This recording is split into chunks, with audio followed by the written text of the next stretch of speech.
Here we go. Right. So let's look at what we are doing today. Remember yesterday we were talking about what entanglements are. We were looking at the first dynamic, atonement for sins, which we have started.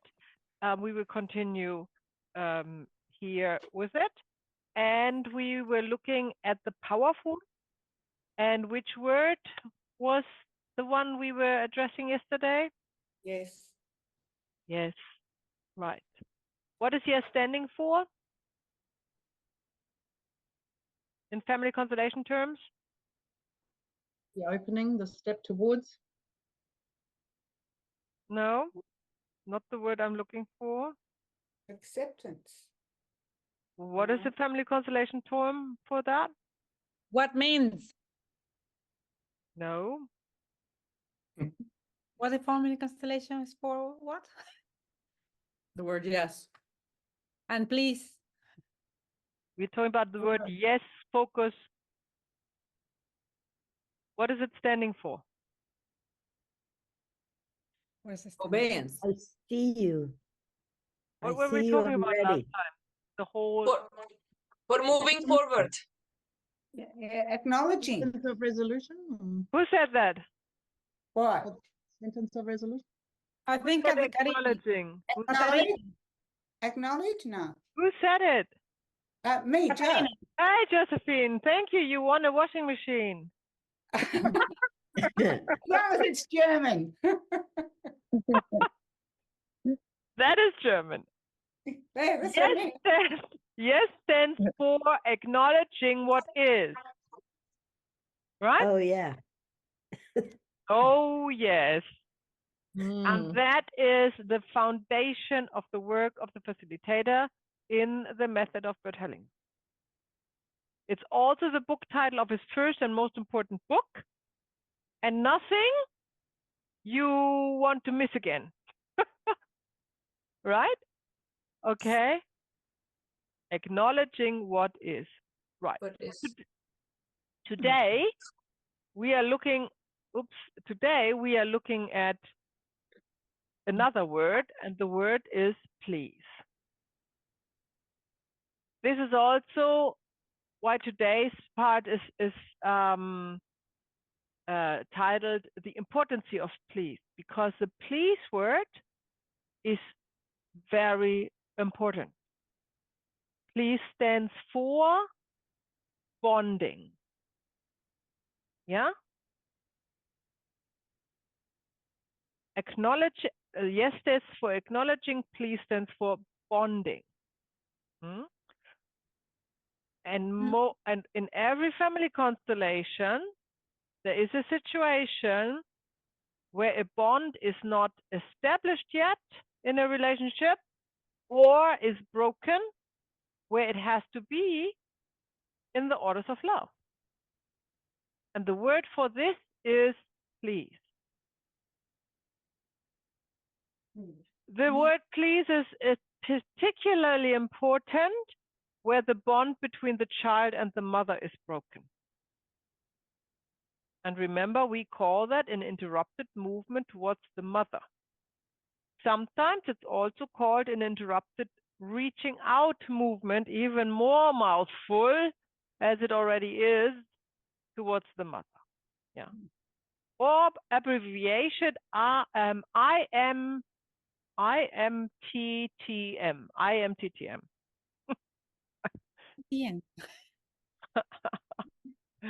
So we will look at the second dynamic that is related to the word please, rather me than you. And we will finally touch on constellating chronic and fatal diseases. Yeah, or let's put it that way, the meaning in the family constellation context, or in the context of a family system and the entanglement dynamics. So we have, of course, exercises, and if we have time, also a demonstration for constellating a disease. Let's dive into it.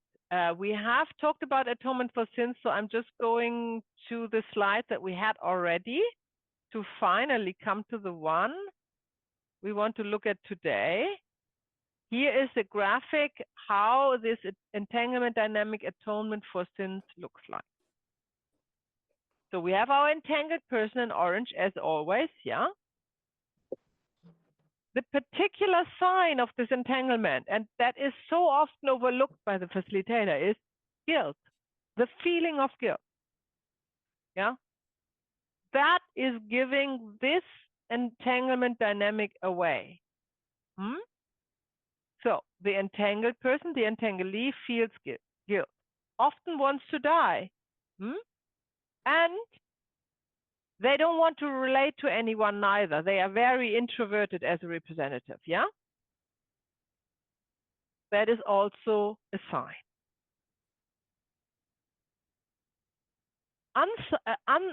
Subconsciously, they want to atone for a sin, not that they have done, nothing wrong they have done, for something the entangler did, yeah? But they think they have done something wrong. They don't know what it is, but they feel it, yeah? They feel it and they want to atone often with their life. Suicides are very often this dynamic. Yeah? Now we have our yellow person, which is the entangler. That is the one who has done something, often the perpetrator. But they, in the family constellation, will look away from everything. They will feel disoriented, disinterested, and they are most often in denial. And you see that in a representative, they are just turning around, they don't want to relate to anybody, but they don't feel guilt. That's the difference. So then you know who the entanglee and who the entangler is, right? And then we have our third person, of course. We always need 3 for an entanglement dynamic. Our third party, and they would feel afraid or ashamed. They are in the victim role. They might lie on the floor, like you saw yesterday on the workshop recording. They might lie on the floor. They might have the eyes open or closed. They might not lie on the floor, but they would feel afraid and often ashamed. And that's giving away that this is the third party, the victim in this entanglement dynamic.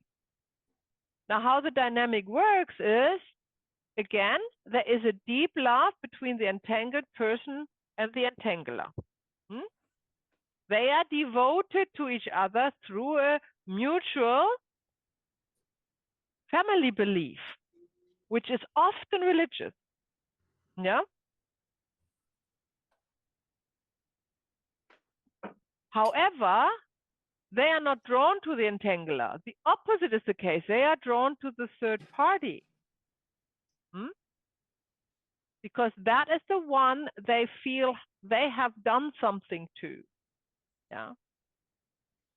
Which they haven't, of course, but they are entangled with the one who has. Between the third party and the entangler is, as most often, a victim-perpetrator relationship.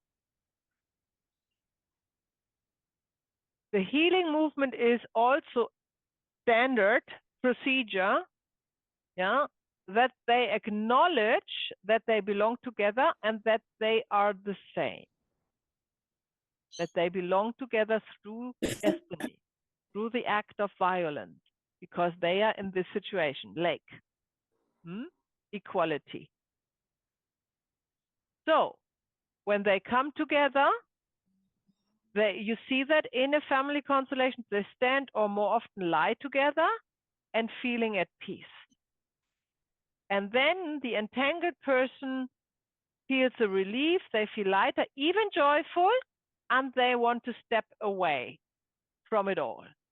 That's the release of this entanglement. So remember, acknowledging what is the word yes, and that's between third party and entangler, victim and perpetrator, to say, yes, we belong together. And the movement is from this perpetrator who's disinterested, disorientated, detached, cold, and the victim who's afraid, and they come together through the service that the entangled person is giving. Because when they go towards the victim, as you saw yesterday, the entangled person all of a sudden wakes up, is snapped out of their isolation, if you will. Yeah, that's the healing movement. So this dynamic happens often, mother aborting a child in a war situation in Germany, where Bertellinger started to constellate and did a lot of many, many years or decades of constellation. We permanently had second, sometimes First World War scenarios constellated with this dynamic. Crimes are part of it, fatal accidents. So basically everywhere where somebody dies, or remember disadvantage giver, where somebody robs somebody else of all their belongings. Yeah, which was also often the case when we constellated in Germany, because when the Third Reich took over, they took the properties, the businesses, the bank accounts, and everything from Jewish families away, yeah, without any restitution, and gave it to a party member or whatnot, yeah. So they got it for nothing, and the Jewish family was left with nothing, yeah. And that is what also comes up. Probably not so often here when I'm constellating outside of Germany, but definitely when you're constellating in Germany. Yeah. So what heals is the dedication, devotion, and the commitment of the entanglee. Yeah, the one who has nothing to do with it, but is taken in service by the family system to make this visible. That is what heals the family wound. This feeling of guilt that you see in the representative of the entanglee is a substitute to avoid going through the pain. So first, it's a double substitute, if you will, or a displacement even. They feel it, although they haven't done anything. Yeah, so they pick up the emotion from the one they entangled with, yeah, and then they want to atone, but they don't know how, right? They don't know, other than not leading a happy life, or worse, taking their own life or trying to take their own life, yeah. They also are not connected to the victim until the victim is represented in a family constellation, yeah. That is the fascinating tool that we have. Because if you would just put, let's say the client is the entanglee who is, coming to you to the workshop with the issue that they have lately suicidal thoughts, yeah. And that's very, they're very afraid, of course, but they're not going away. When you just put up the client represented by workshop participants, they would feel guilt, the representative, they would look around, they wouldn't like to live, they would not be really attached to anyone. When you then ask another representative to come as the entangler, yeah, who is disinterested, detached, doesn't feel anything, they wouldn't relate to each other. That is the situation in this particular entanglement dynamic. They wouldn't relate to each other. But then when the third party comes in, the victim all of a sudden is seen. Now the client, the entanglee, or their representative would be drawn to them because they now see them, and they now know what their feeling of guilt is addressed to. Yeah, they would feel that is the connection that they had and that they didn't know they had until you are in a family constellation situation and you are able to make it visible. And then the healing movements will just happen Yeah, and you, as a facilitator, you allow it to happen. The healing word is yes, between, not only between the victim and perpetrator, but also between the entanglee and the victim and the entanglee and the entangler, because they also say yes to the victim, I see your pain, and to the entangler, yes, I see that you are the source of it, not me. So there's a threefold yes. So in every relationship of this entanglement, the powerful word is yes. Some sentences of resolutions are, yes, I now see you and your suffering towards the victim. Or yes, you belong to us, also very powerful, because obviously the victim wasn't acknowledged because the perpetrator was looking away and disinterested. To the entangler, the powerful sentence of resolution would be, yes, you are responsible, not me. It is your destiny, not mine. Something like that. Or, yes, you both belong together, not me. Yeah. You both meaning victim and perpetrator. Right. So, yeah, let's go to the second powerful word, the word please. Please stands for I want to bond with you. And that's not only in family constellation, that is also in real life. Yeah? Let's make a really simple example. You're sitting at a table, dinner table, with friends and family, and somebody, whoever it is, even somebody you haven't met before, is sitting next to, let's say, the bottle of water, and you are thirsty. So you would say to this person that you have not met before, can you please pass the water? What you're really doing is, it's not politeness. You really want to bond with this person because you want something from them. And as soon as you want something from somebody else, you are establishing a bond, a relationship. And a relationship where you want something from somebody is where you bond to. The deepest level is the mother, and a very superficial level is this person at the dinner table that you might never see again. But for the time being that you need them to pass the water, that's a bond. And the word please is establishing it. Now, the good news is, of course, there's also a word to cut this bond again. And we use it all the time as well. And in this situation, you would use it right away because you do not want to establish another bond, or you do not want to hold this bond. Yeah. And that is, you say, thank you. And with the word thank you, the bond is cut again. So we are not running around, and when we ask people and say, please, we have all these relationships around us unresolved.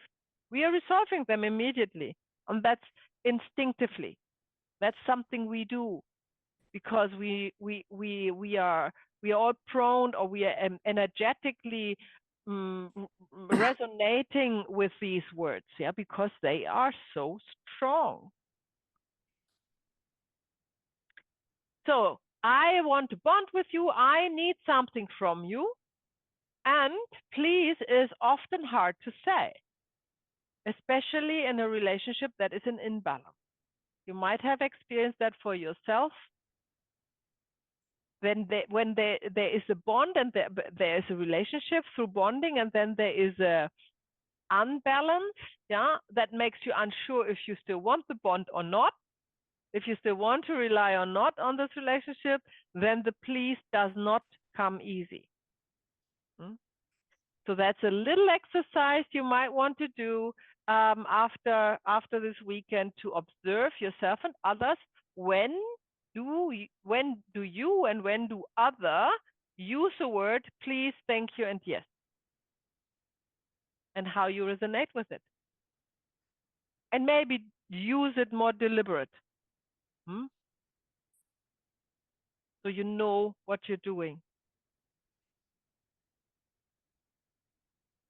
Especially when the word please is hard to say. Now I'm talking about family constellation. When a representative really needs to overcome some inner resistance to say the word please, when they can say it and it is true, it moves mountains. It is extremely important, this word. Yeah. And it is as more powerful as it doesn't come with any other words. The please has to stand alone and for itself. Yeah? And needs some time to do its magic and allow the bond to be established between the two representatives in a family constellation. Of course, please can be used on its own and should be used on its own, but it can also have a combination of words that forming a sentence, our sentence of resolution. For example, to an ancestor, please bless me if I stay. That is a very powerful sentence of resolution when an entanglement has been lifted, especially an entanglement like atonement for sins, or what we talk about here, rather me than you, when the entanglee lets go of this entanglement and decides to live on instead of sacrificing their life. So that is a very strong word. Please, I need you. It's amplifying the please bond with me, because please, I need to admit I need you is even stronger and honest and true. And we use this all the time in interrupted movements towards the mother or father. Please look at me, famous sentence in family constellation. You will see that in our workshops all the time being used. Because if one representative is looking at the other and the other is looking away, then this one says, please look at me. Yeah. Because otherwise they can't bond. They have no relationship. There is no relationship if one is looking away. And this please look at me in almost every single case lets them turn around. And now there is a relationship. And you can only work with relationships as a facilitator. You cannot work with no relationship, yeah? Because it's about an imbalance of the orders of love, of relationships within a family system, between family members. And then, of course, as always, there are other sentences where you can start with please. Just make sure they are short, to the point, and always ask the one you suggest who's saying it after they said it out loud, is it true?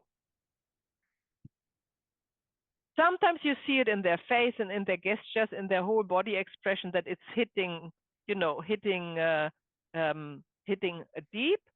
That's fine. Then you don't need to ask it. And sometimes it's not so obvious.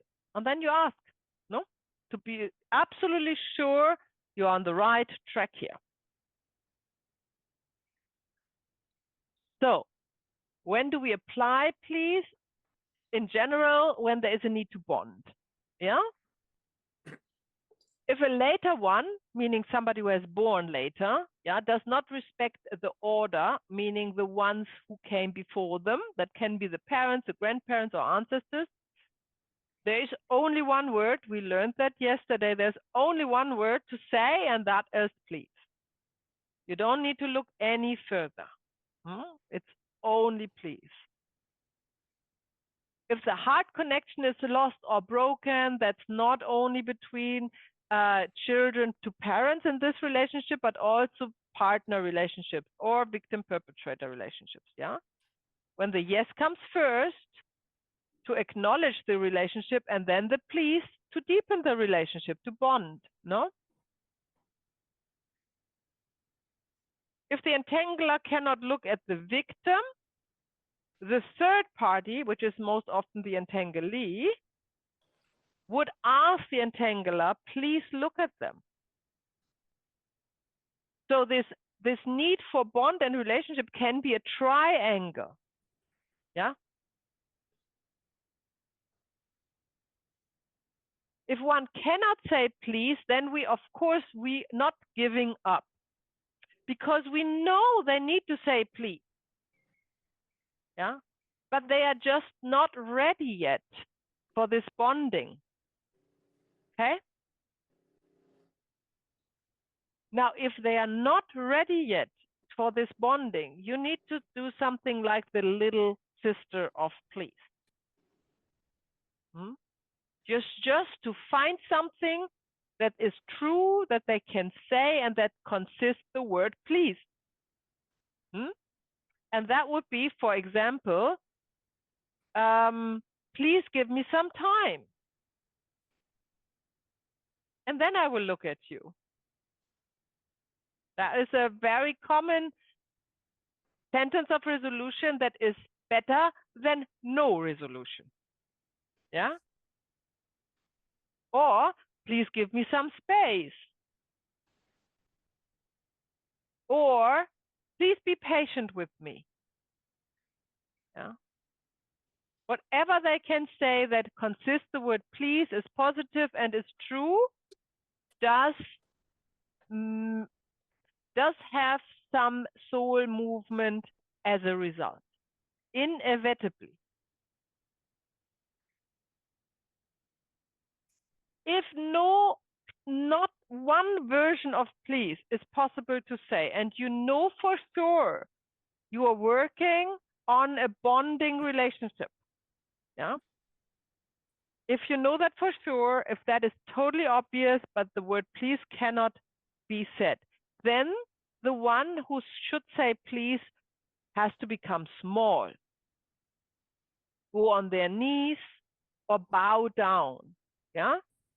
So becoming small and go on their knees is more the child towards parent situation, and the bowing down is more child to grandparents, great grandparents, or ancestors. They have physically to make themselves smaller. And then you will see that they are able to say the word please.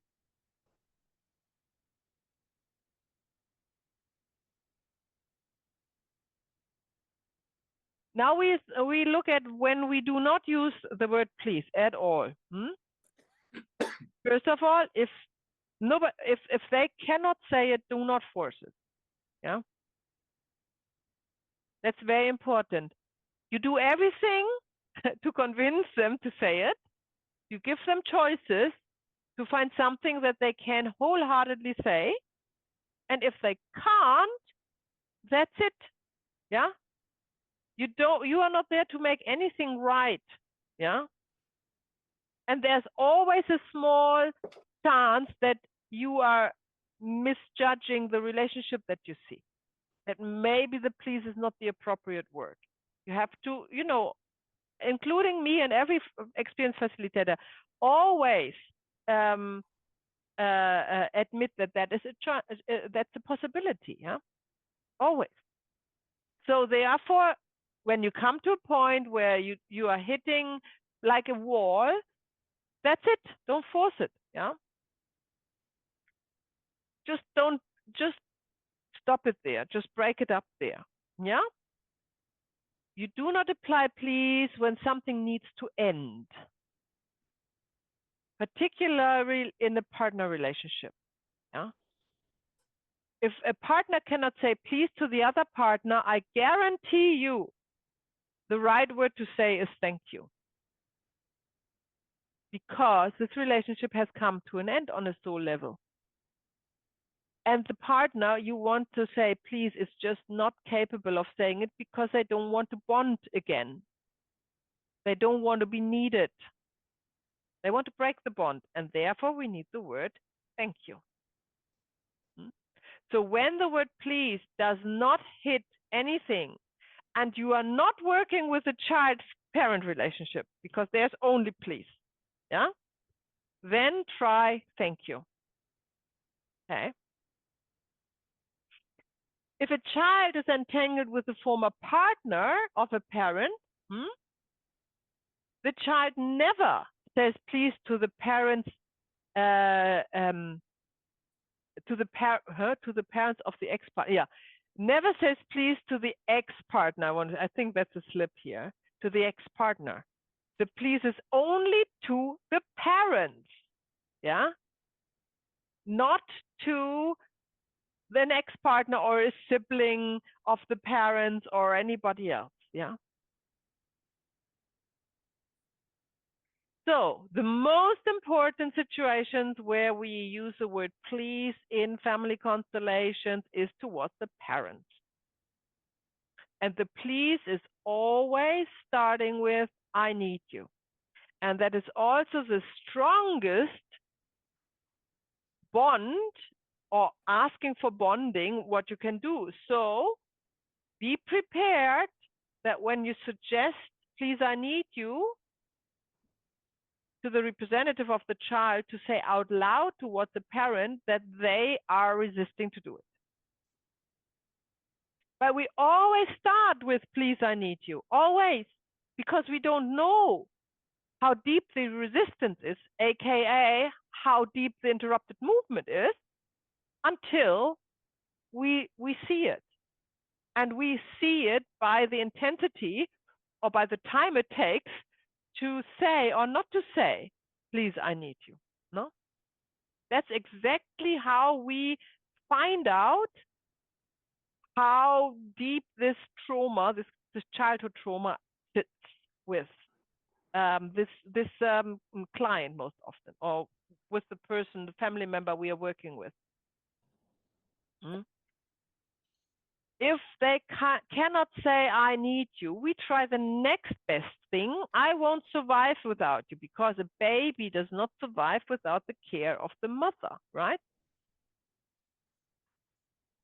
And even if the care of the mother is to give the baby away to somebody who can look after them, that's also care of the mother. If the mother wouldn't care, the baby would die in a ditch somewhere in a, in a side street. That's a case of not caring, no? Not that the mother herself isn't present or herself isn't breastfeeding or that's not a case of not caring. If the mother is organizing whatever, in whatever way, even giving it to the state, yeah? If the mother is organizing in whatever way that the child is not dying, that's enough. So we have to understand that's mother's love. Yeah. And not this, my mother didn't buy me presents for my birthday. That's not mother's love.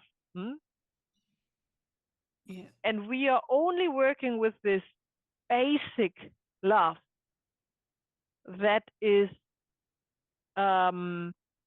guaranteeing that the next generation is surviving. That's the only love that counts for the family system. The rest is story. And we are not working with stories in family constellation. And of course, we all grow up differently. I think every single one of us is growing up differently. So when we are facilitating family constellation, we have to shed all this expectation through working with our own mother relationship. And when we see our mother in front of us, we are only seeing the one who is guaranteeing our survival. And the proof, Bert Helling always says, the proof is that she did everything right because you're standing in front of me.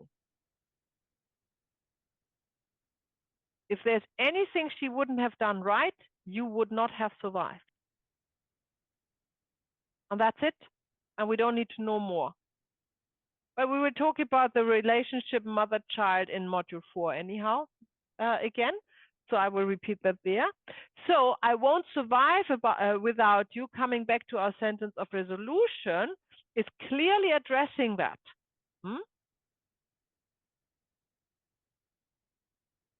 I need your love is then the next best that we try with our child representative that they can say as a plea.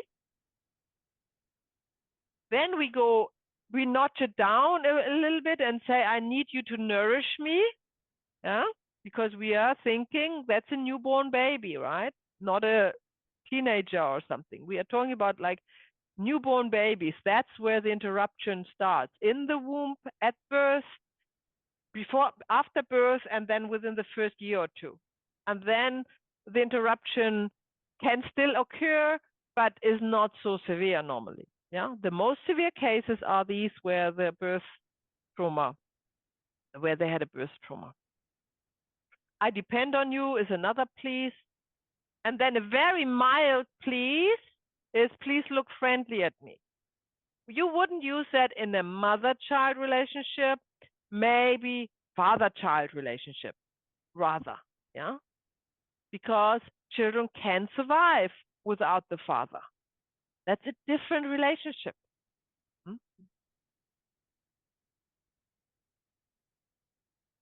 So when we look at this interrupted reaching out movement towards the mother, a little bit closer, and I'm not just touching at it here because we have a whole day to look at it in a close-up.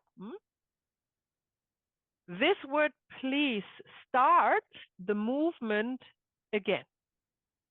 So when this term unterbrochene Hinbewegung zur Mutter, that's the original term of Bert Hellinger in German. When this term is translated into interrupted movement towards the mother or interrupted reaching out movement, it already gives away the problem because there is an instinctive movement of the baby towards the mother. It's like you can see that everywhere in the natural world. Every baby born to any animal is looking for the nourishment of the mother. Other than fish, maybe fish not. But mammals, let's talk about mammals. Yeah, they are actively looking for the tits of the mother to be nourished, right? Or the birds are actively chirping away, opening their mouths and encouraging the mother to feed them. Same with people, same with babies, yeah? Just that they have different means to express it. They cry, yeah? They cry the hell because they cannot move that much. If this movement towards the mother is interrupted by whatever reason and nobody's fault, it's not a bad mother, it could be a Caesar section, it could be that she was thinking about aborting the child when she was in the second month or something, or it could be that she almost died delivering the baby and had to stay in the hospital, and for some reason the baby couldn't stay with her because the baby probably had another issue and had to be in an intensive care unit or whatnot.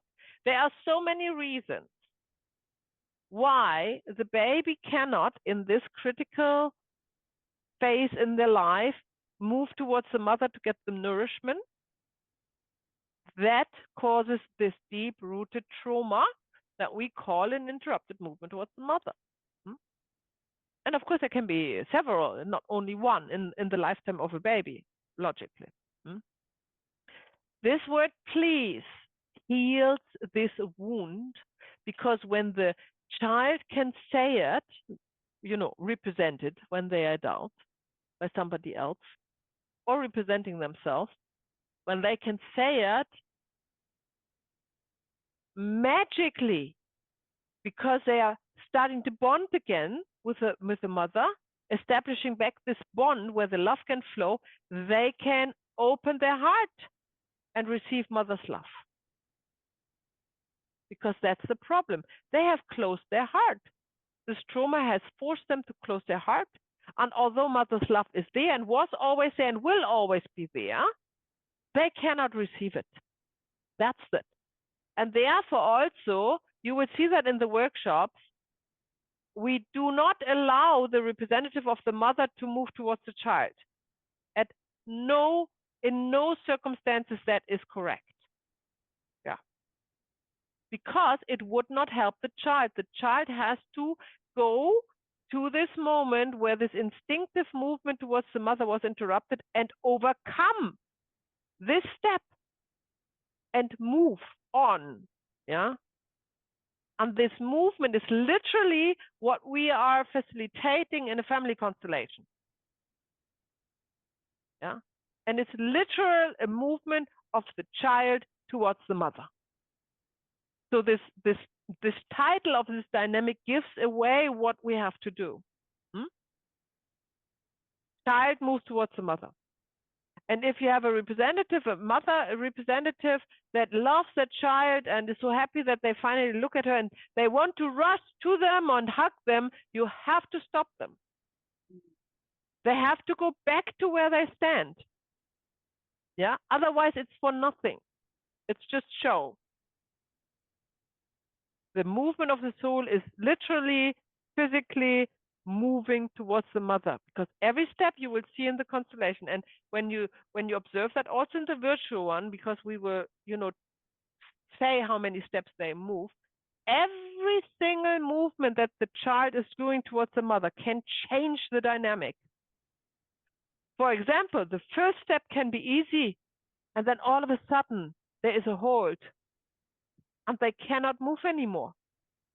Or at the beginning, they cannot move, they cannot say please, they cannot say anything. And then all of a sudden, they take the first step, and then they run towards the mother. So everything can happen, and everything in between. No? This is why every step is important, and every step has to be taken by the child representative.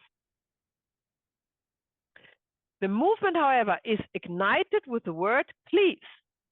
We are not saying to the child representative, now go to your mother. Because we are not giving directions. We are not the director of a scene. Yeah? We are offering the powerful words that when they said it out loud, it sinks into their heart. And that is allowing the soul to move. Yeah, we are not suggesting them to move and then thinking that's the interrupted movement done. That's not how it works. Yeah. So this is why we use the sentences of resolution and the powerful words. That is our tool. The facilitator can represent the mother, especially in one-on-one situations. If you have if you have a coaching situation in person, then you can represent the mother. Normally, the facilitator is not representing, but that is an exception because it is much stronger if the mother is actually represented by a person, by a representative. And also, when you in a workshop and you have the child being represented by somebody, that is a point. At one point, it is advisable to exchange the representative with the client. So the client can go through the movement. But first you need to see that the movement is taking place. Yeah, because for the representative, it's much more honest and much more accurate to go to the stages of this interrupted movement and overcome the trauma, while the client would probably be in the head and just, not connected. This is why we have representatives. But however, once this movement comes into a natural flow, then it would be good to replace them with the client so they can feel it themselves. And more we do in module 4.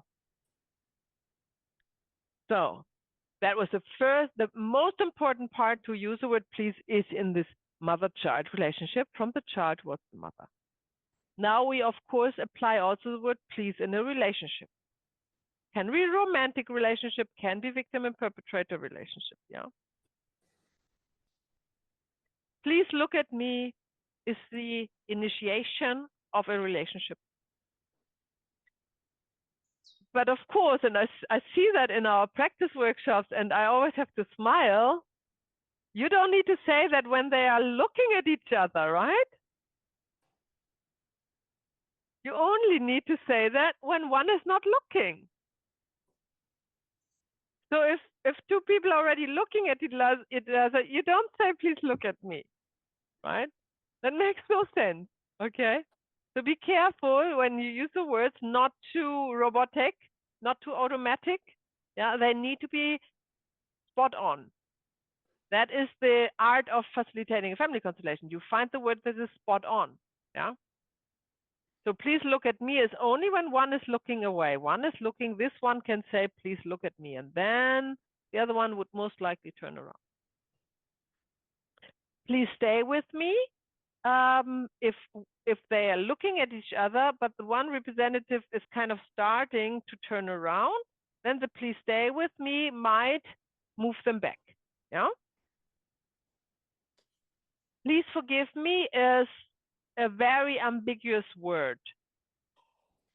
We do not like to use any those words like I'm sorry, I have to apologize, please forgive me, for very specific reason, but the representative might want to say it, yeah, especially in relationships, in romantic relationship representation. But since this is creating a precedent order, and we know we are looking at a relationship where everyone is at eye height, so they are, they are equal. We do not want to create a hierarchy. And the word sorry or please forgive me is creating a hierarchy because the one who's asking for it makes himself smaller than the other, right? And what is if the other says, I'm not forgiving you, right? Then they stay small because they ask for it. So there's this, in a family constellation, we stay away from this word. However, my experience is that when a representative wants to say it, please forgive me, sometimes it is okay to let them say that, but not as the last word. Yeah.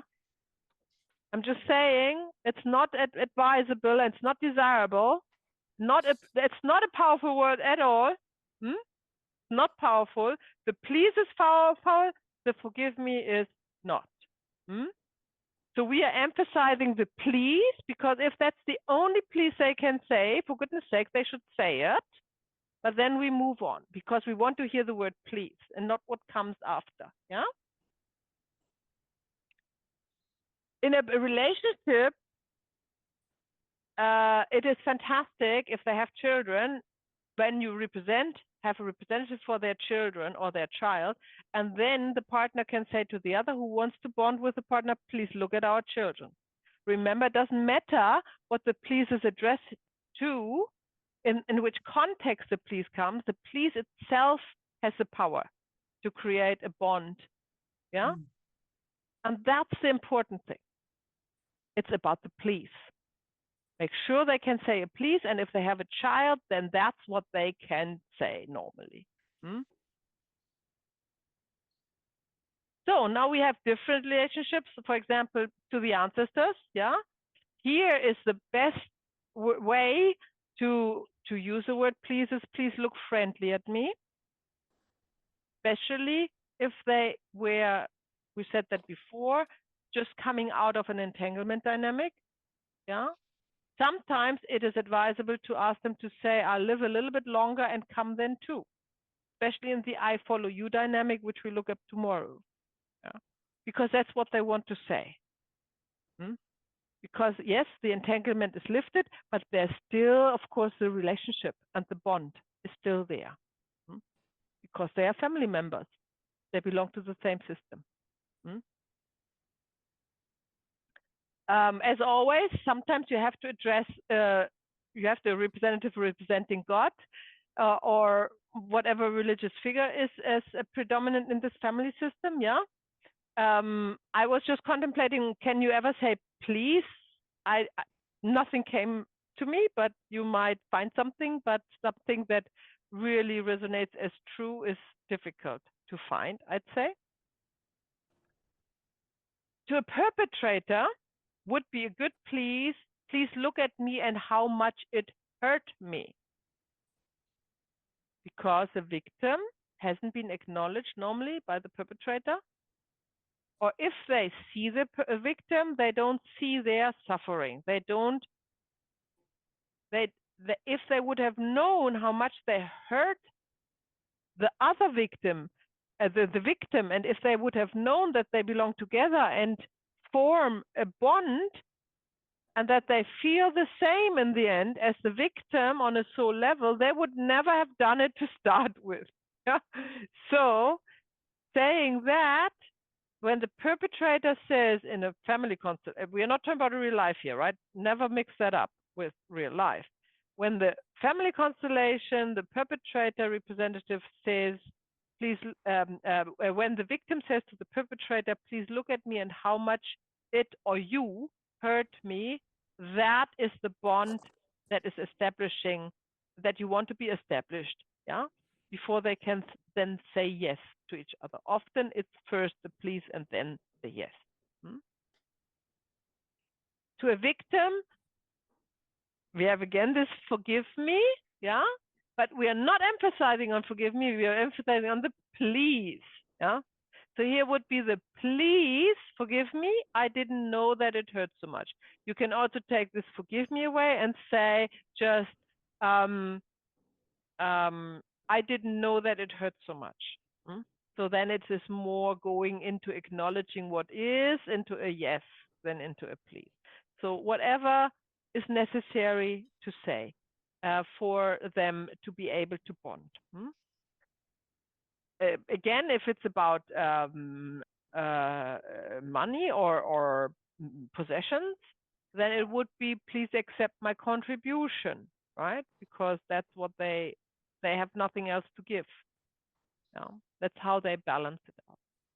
Now we have talked about forgiving, and Bert Hellinger was pretty clear about that. The only forgiving, the only true forgiving there is forgetting. Because the wish to forgive somebody indicates a hierarchy, right? It's either looking up or down on the other. Depends on where you stand. But the truth is, one can only forgive themselves because there is nobody else to forgive, because that is all in the end destined. What happens, yeah? And it's not all ego-driven and free choice, if you will, yeah? On a high level of consciousness, of course, I'm talking. So on a deep soul level, you can only forgive yourself, yeah, for not acknowledging something. In relationship to somebody else, forgiving can only mean forgetting. And that means that whatever happened before does not exist anymore. That is not holding a grudge, yeah? Or having any resentment. Yes, I forgive you, but I remember how you cheated on me I will not, I forgive you that you cheated on me, but I will not forget it as long as you live. What kind of forgiving is that, right? This is nothing. So if one is able to forget the incident completely, then the relationship can live on. And that is the forgiving that is equal. Forgetting that works. Therefore, we use this word forgiving very, very, very, very sparingly in family constellation. It has no substantial impact on the movement of the souls at all. Yeah. The same is about I'm sorry. And you all know how often one says I'm sorry for absolutely nothing. You bump into somebody, whatever, on the street and you say, I'm sorry. Yeah. And that is creating a bond. Why would we do that? Yeah. So that is another exercise when you think about how you use the word yes, please, and thank you in daily life, also think about how often you say I'm sorry. And take one day next week, a whole day, 24 hours, where you try not to say I'm sorry. Not trying. You do not say I'm sorry. Yeah. And see how that feels. And see how much that is a meaningless, empty phrase. Yeah. Because on a soul level, every time we say something out loud, it manifests something. So observing what we say and controlling what we say is an important step of ascending or evolving or reaching higher consciousness. Right, we have an exercise. Here we go. How many are we? We are 9. Okay, so we have a group of, let's see how we go. So we are applying the word please. That means we have 2 members per group. One group has 3 then. Each one has 3 minutes. Like yesterday, the group of 3 has 3 minutes more. One is themselves, as yesterday, and the other represents a parent, as yesterday, same exercise, but this time is you observe the dynamic, and now the other one, the child, waits when they can say the word please. Yeah. And be very observant as a child if you can say it. And as a parent, you're not saying anything, but I want you to note if you would like to say yes to your child or not. Yeah. Because if there is a resentment to say yes to the child, it is important to notice that when the child says please, if that is changing. No? Okay?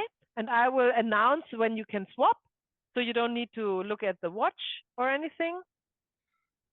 And if you cannot say please as a child, think of something you can say to your mother or father that contains or starts with the word please, meaning the little sister of please. Yeah? For example, please look friendly at me. Anything. Or please, please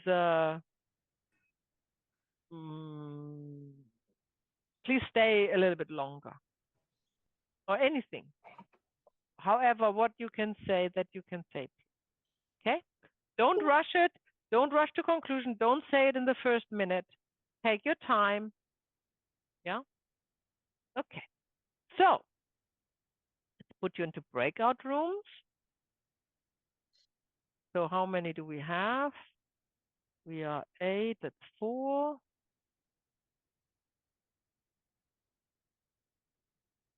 Assign them automatically.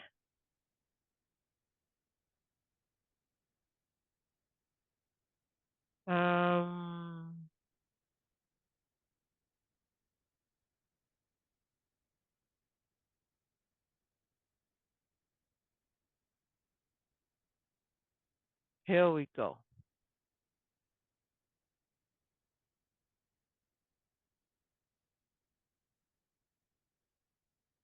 right. So, who has a question? Catherine. I'm just thinking what you said at the end there. We're only concerned with the child, yeah, with the please. If there was no movement, would you be asking the mother to say yes or asking her what she felt just to see if there's some movement? Yeah, that's a good question. Yeah, that's standard practice. If the mother is, so we wouldn't ask the child to say please if the mother wouldn't be ready to say yes. Right? So that's a prerequisite. We are not working with a child when the mother's not available. But so when we ask the child to say please, the mother is ready. to let the love flow express through the word yes. And if that would help, yeah, we definitely can suggest to the representative of the mother to say yes, especially to say yes, I'm here for you. Or even stronger if there was a previous interrupted movement, to say yes, I'm now here for you.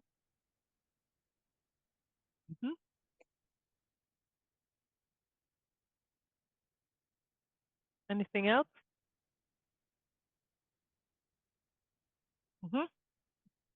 Evelyn? Yes, I had a question about the birth trauma that we talked about, or you talked about as a, or the C-section to interrupt the movement between mother and child. Can you explain why that would be? Does it necessarily, why does the trauma have We to do that in interrupt? module 4. Oh, okay. Yep. This is a more specific. Right. Okay. All right. We're going to Patient. talk about that more about, okay. Module 4. Anything Could else? I'd just like to ask,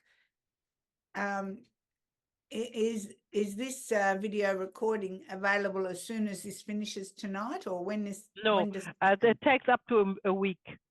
Okay. Yeah. I So you wasn't will, really sure. yeah, you will have it by latest by the end of next weekend. Thank you. Thanks. Oh, and while we're on this topic, I know most of you have done that, but just to remind you, read the documentation that I sent to you when you subscribed. There are 3 documents attached. The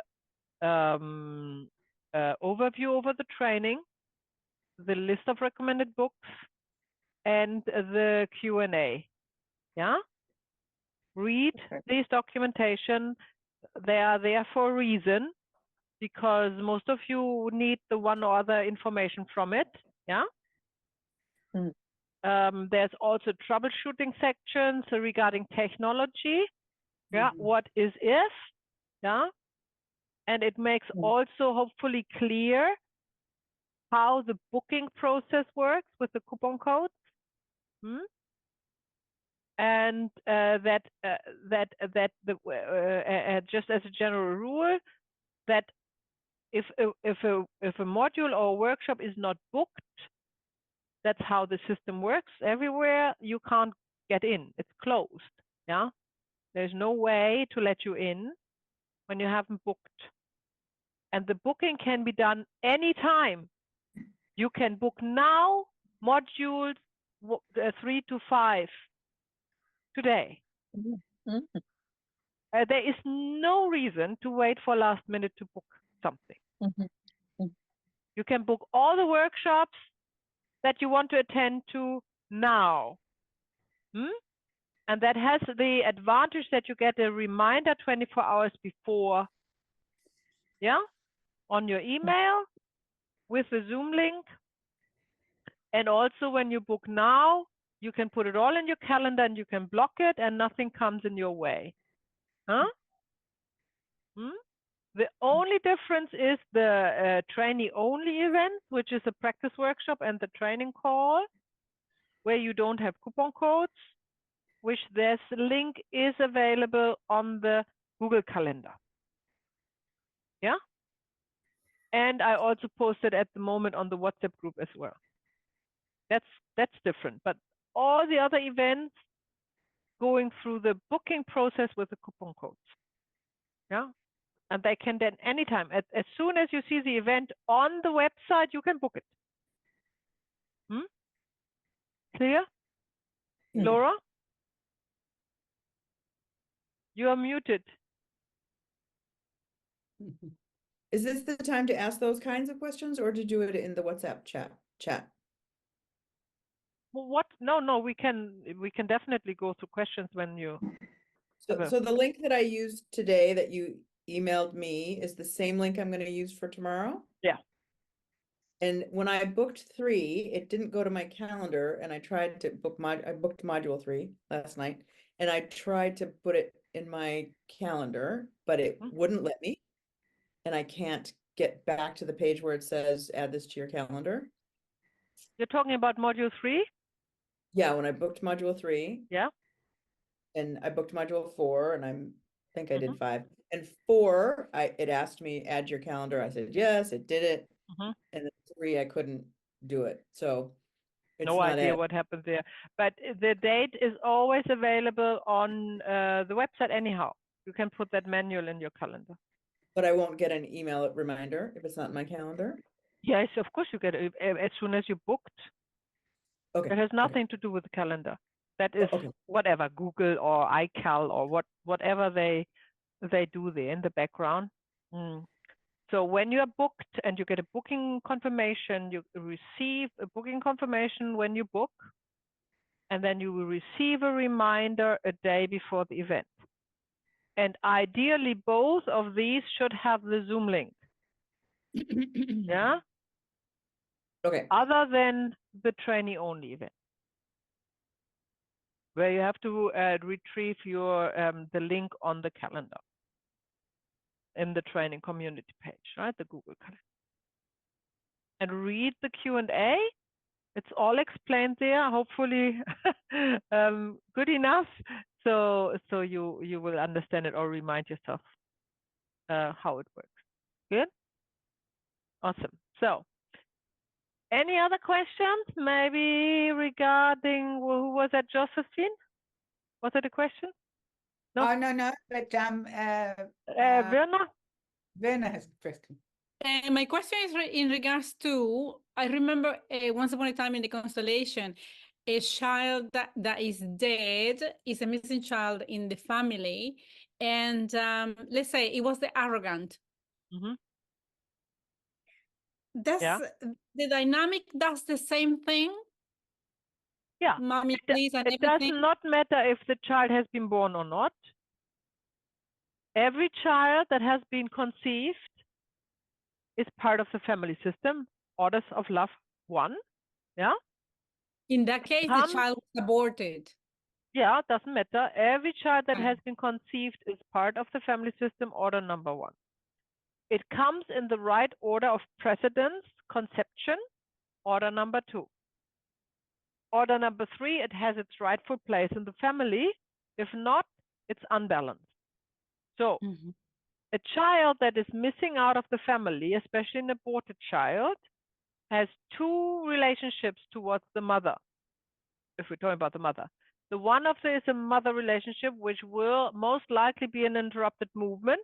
However, it's not an interrupted movement if the child is in a destiny situation where it is okay with its destiny to not being born. And you will see that in the family constellation. If that's the case, there is no interrupted movement. However, it still needs to have their rightful place in the family. If it's an interrupted movement, you will see also in this child this superiority, this anger towards the mother. Yeah. As an aborted child, there's another relationship as well, and that is this of the victim perpetrator. So you are working with 2 different relationships, and each relationship has to be addressed independently. Yeah. So it is a case-to-case decision, which one is the strongest, or which one is the easiest to work with, or which one is the one who comes first. Yeah. So that you can only see in the representation of the child and the mother. Because the mother, although she would probably be available for the child with the word yes, she might feel also guilt because of the perpetrator energy. Yeah. And that can be in the way to say yes. So then you have to work with a victim perpetrator relationship first. And that's actually a good question. I don't know how far I can go here, and I will repeat it in module 4 anyhow. Because remember, victim and perpetrator are equal. And they come together, they go to each other. However, mother-child is precedent. the mother is not moving, the child is moving towards the mother. Yeah? So therefore, you need to be very precise and observant. Are you working with the perpetrator and victim relationship? Then you would allow the mother to go to the child. If you're working with the interrupted movement, you would not allow the mother to move towards the child, right? So therefore, it is really important that you know with which relationship dynamic you are working.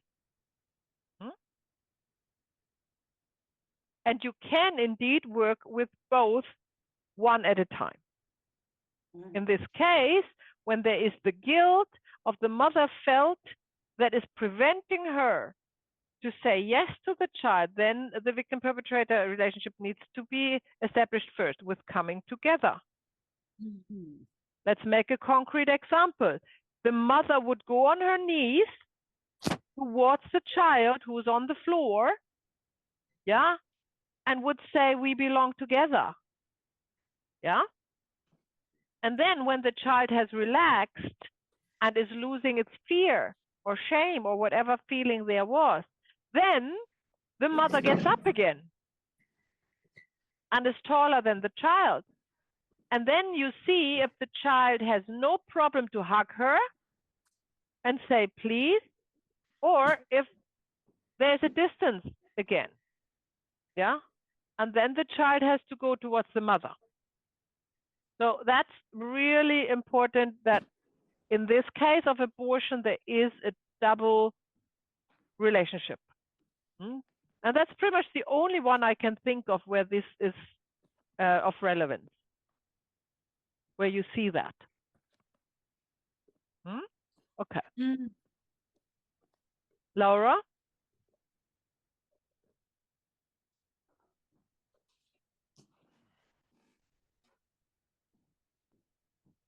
You're muted. Again with the muted. Who's the constellated person? Who's the client in that situation? Could be either. Could be either. Either or it's not none of them. It's a dynamic. It's probably in the 5th generation. In that case, it was a constellation. It was my constellation, and whatever we were doing, this came up, a child. And then it was acknowledging that that child was my brother that was aborted, and then the child was upset, and then it was the dealing with the mother and the child about the abortion, and then the interrupted movement. So that was neither in this case. All right, so dialing back to the foundations of facilitating family constellation. You are either, that's like a Y section that you reach. Oh, what? Oh, sorry. You put your fingers up like this, and that's why. So it is either, so we have our Y section, you are here. You either work with the client as the one who is entangled, who has an interrupted movement or whatever. Or you work with a client and it turns out that it's branching into their family system. And everything we talk about here, every single thing can happen in another generation. Every entanglement, every interrupted movement, every trauma that we are facilitating can be in a different generation. And the client is entangled with them. Yeah. So always, always, always at the start of a family constellation, you think first order of love, who belongs to the family system, and only represent those members of the family system. Second, and then you have to decipher where's the client to find the first generation anyhow. Yeah. Then second, where is the imbalance in the orders of, no, second, is the order of precedence obeyed, or is there already an imbalance? And then where is the imbalance? is the imbalance in the generation of the client or up to 7 generations before? Yeah. And then you always start there where it began. You're not working like backwards into the former generations. You're jumping, if you will, to the first, to the oldest generation where this issue is rooted, yeah, where this imbalance occurred for the first time. And then you work your way forward towards the current generation. Okay. And that is then to find that was meant to establish balance and the third order of love. Right? Okay? Right. Okay. Shall we proceed or any other question? All good? Right. Okay. Yeah. So, hang on.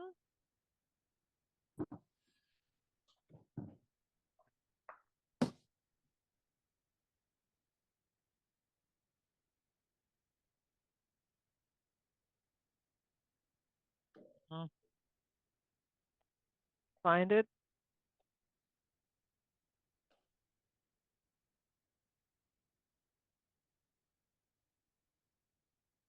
Right.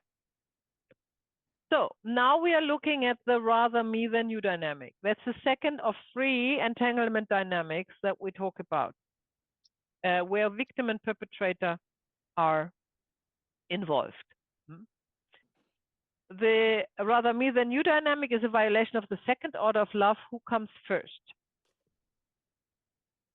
It is, as always, the entanglement caused through a deep love to the entangled person. That's always the case in an entanglement. And often in this case, the children are entangled with their parents or grandparents. It can go further back, of course, it always can go further back, but you don't see that very often. A pre-existing dynamic, rather me than you, in the parents or grandparents is also often the case. That is when we go through the generations to the one where it started. Because repeated patterns are a signature symptom in family constellation. Yeah. Just because one generation has shows a certain dynamic doesn't mean that it's the only generation. In fact, most often it happened before. And we are not potting around with the current generation because it does nothing. We go to the generation where it happened first. The sign of a rather me than you dynamic is the looking at the death. So remember, and I really want you to learn it, in the atonement for sins dynamic, the entanglee is feeling guilt, yeah, and is normally isolated. That's the sign. In the rather me than you dynamic, the entanglee is looking down to the floor. That's a sign for the rather me than you entanglement dynamic, right?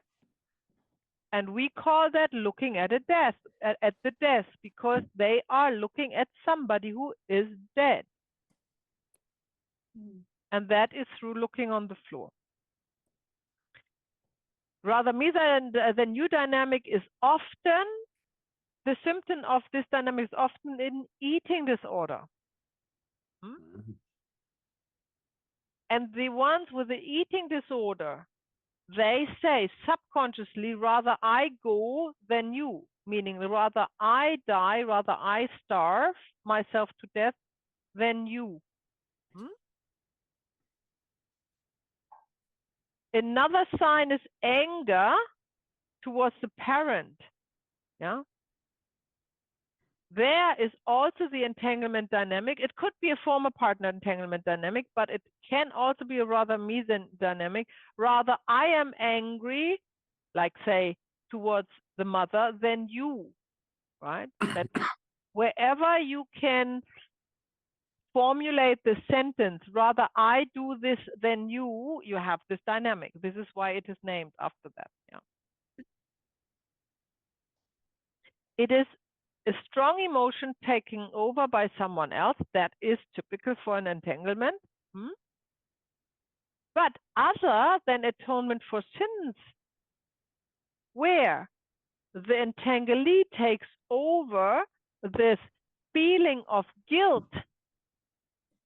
from the entangler, right? It picks up this feeling in the rather me than you dynamic.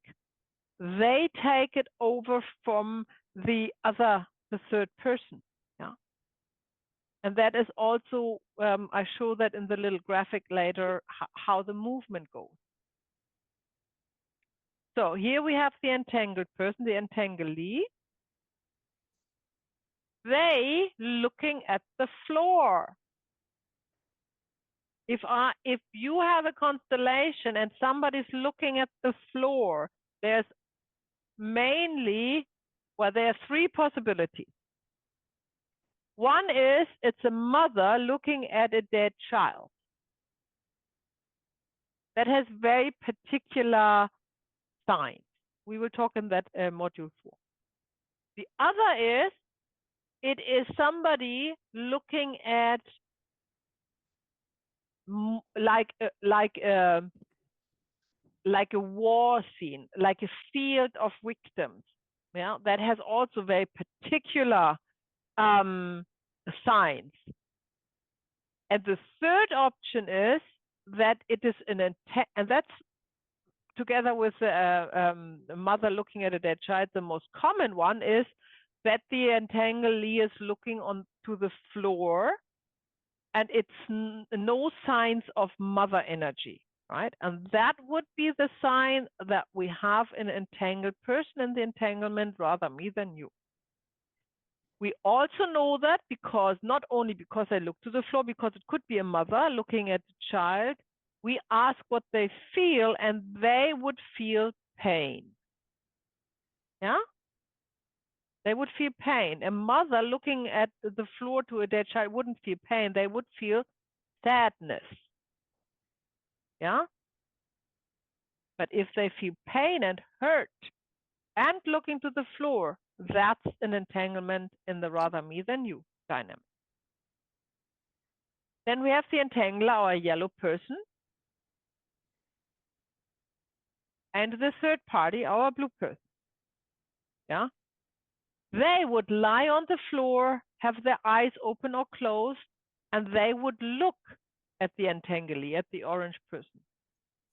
They would sometimes beg them. They would try to draw them in. That is also different signs to the atonement for sins dynamic, where this is not the case. In the atonement for sins dynamic, the victim is normally not very interested in the entanglee. But here in the rather me than you dynamic, you see a great affection and interest of the victim towards the entanglee.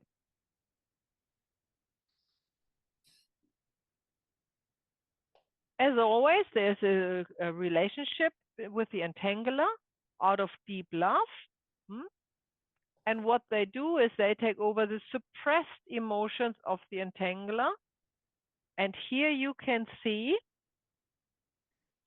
that can either be a blood-related relationship, or the blood-related relationship can also be with the third party. So that is, you know, from the context, you don't know. The entanglee would go towards the victim instead of the entangler and say subconsciously to the entangler, rather I suffer with them, meaning the victim, than you have to. And this word, rather me than you, is coming up in one way or the other from the representatives as well. They are resonating with this. So you do not only need to know the signs in the representatives, you also, through questioning, the representatives can often hear that's what they say. So hang on, it's so black here. So that is the how it looks like when you have a rather me than you dynamic, yeah. The entanglement with the one who wants to follow somebody else is the I follow you dynamic, which we look up tomorrow. The rather me than you dynamic is more like I will do that for you. I'm stronger than you, therefore I'll do it for you.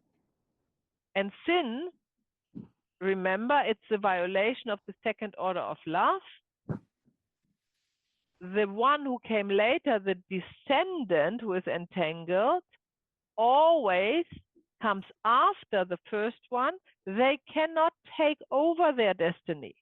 They cannot be the stronger or the taller one. They have to be the smaller one, the one who receives, not the one who gives. And this imbalance in the second order of love is what the family system wants to hear. So the right order is here, that the entanglee steps back and allows the entangler to take over the responsibility for the violent act, which is most likely what they did. What meant is a word like, I see your love for whoever that is, yeah, and I honor that. I respect that it is your way, not mine, or now I see it's your fate, not mine. And that's what the entanglee says, of course, right? The healing word is please. Please look at them. Please feel, and that's the strongest that you can say, please feel their pain, which is also mine. Yeah, because they, remember, the entanglee feels pain. And they often, that can either be an eating disorder or they come with chronic pain. That's often the case, that they are entangled in this kind of dynamic. Please see how they are hurt. There are different ways to express that. Please connect with them. And of course, to establish the right order, please, I'm just a little one. You are the big one.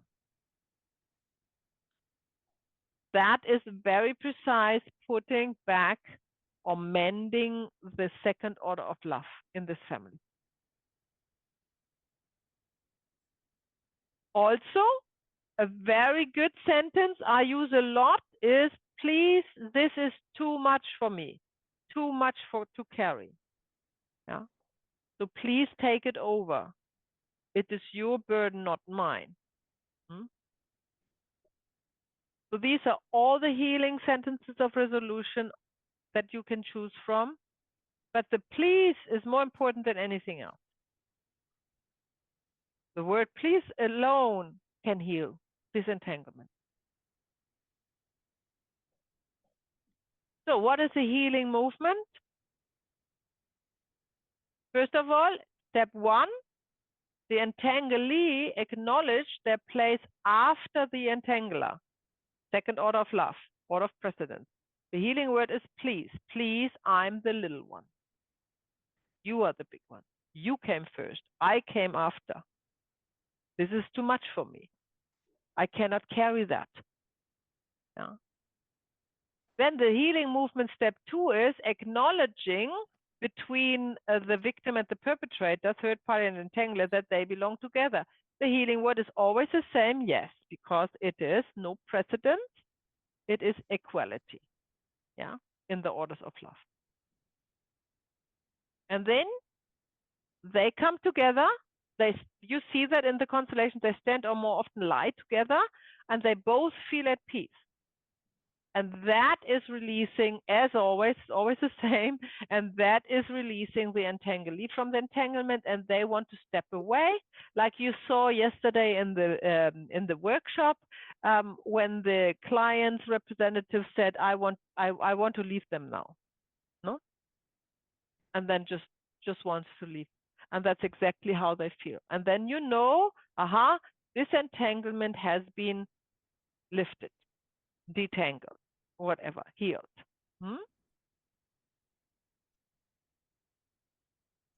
So, hang on, just a sec. Okay, question to this, then we go to diseases.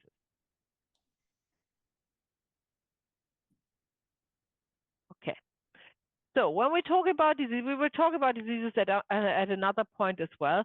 But here, I just picked a couple of diseases that come up in often. Chronic diseases, especially depression. Depression is a sudden death of a close family member. There is an entanglement. Which one you don't know, but you will see it through the representative. But through inquiring and in the client's interview or briefing, yeah, if they talk about a sudden death of a close family member when they are suffering over, or when they are suffering the depression, you could ask them about a sudden death of a close family member. That's not coincident, because there would be where you start with inquiring into an entanglement.